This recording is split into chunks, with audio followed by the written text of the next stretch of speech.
नमस्कार, जयश्री किचन मध्ये तुमचं स्वागत आहे। सर्वांना श्री स्वामी समर्थ। आज मी तुम्हाला बनवून दाखवणार आहे मस्त अशा आळू वड्या। तर पाहू शकता कशा मस्त झालेल्या आहेत। तर लगेच रेसिपीला आपण सुरुवात करूया। इथे आळूची पानं घेतलेली आहेत, तर वरचं दांडा काढून घेतलेला आहे आणि लाटण्याने लाटून घेतलेला आहे। पाहू शकता सर्व पानं अशीच करून घेतलेली आहेत मी। इथे थोडंसं गूळ घेतलेला आहे, आलं लसूण पेस्ट घेतलेली आहे, चिंचेचं कोळ करून घेतलेला आहे।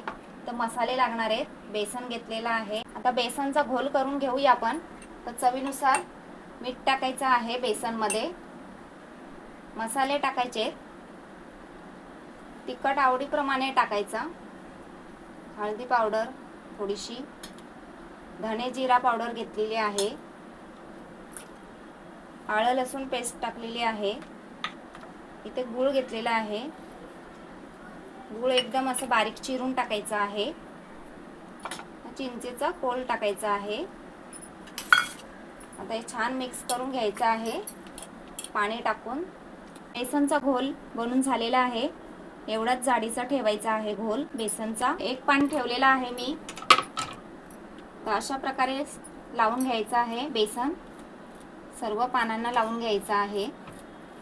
तर दुसरा पान ठेवायचा आहे, तो अशा प्रकारे ठेवायचा आहे उलटा। तर इकडनं लावून घ्यायचा आहे आपल्याला। बेसनचा घोल पूर्ण लावून झालेला आहे। आता आपण बॉईल करायला ठेवून देऊया, उकडायला। गॅसवर एक मी भांडा ठेवलेला आहे, त्याच्यामध्ये आपण आळू वडी चांगली उकडून घेणार आहोत। 15 मिनिटासाठी आपण वाफून घेऊया। तर झाकण ठेवून गॅस थोडा मीडियम ठेवते। आलू वडीचा रोल बनून झालेला आहे, थंड पण झालेला आहे। आता कट करून घेऊया। पातळ पातळ काप करायचे आहेत, हे असे सर्व कट करून घेऊया। गॅसवर तवा ठेवलेला आहे, तेल टाकलेलं आहे थोडं। आता थोडेसे तीळ टाकून घेते तेलामध्ये। लगेच वडी टाकायची आहे आपल्याला आणि बारीक गॅसवर शॅलो फ्राय करून घ्यायचे आहेत वडी। अशा प्रकारे आपण दोन्ही साइडनी शॅलो फ्राय करून घेऊया वडी। आलू वड्या शॅलो फ्राय करून झालेल्या आहेत। आता सर्व करून दाखवते तुम्हाला। आलू वडे बनवून झालेले आहेत, पाहू शकता कशा मस्त झालेल्या आहेत। तर कशी वाटली तुम्हाला रेसिपी आवडली असेल तर लाईक करा, चॅनलला सबस्क्राइबर करा। धन्यवाद।